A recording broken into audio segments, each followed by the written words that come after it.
Okay, i-run ko.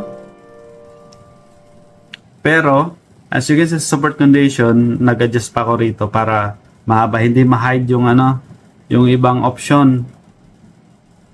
Okay. And adjust ako dito sa label FY sa top. So, ina-adjust ko siya until such time na makuha ko na yung ano, yung gusto ko gusto kong location ng text boxes sa input data natin. Okay? So, as you can see, okay na tayo. Medyo maganda na sa interface sa tingin ko. And nag-adjust ako rito adjust na natin yung button. Yung button pa rin kasi nga nag-adjust tayo dito ng text boxes.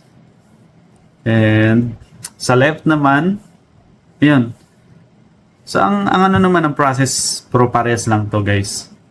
Same lang. So, then yung result, kailangan ko i-adjust kasi nandito sa baba. As you can see, uy, sumakto na siya. Sumakto na guys. And, kaso nga lang, na-maximize yung ano natin, yung form. So, gusto ko kasi naka-fix. So, I need to change the option sa pag-maximize. Dapat naka-disable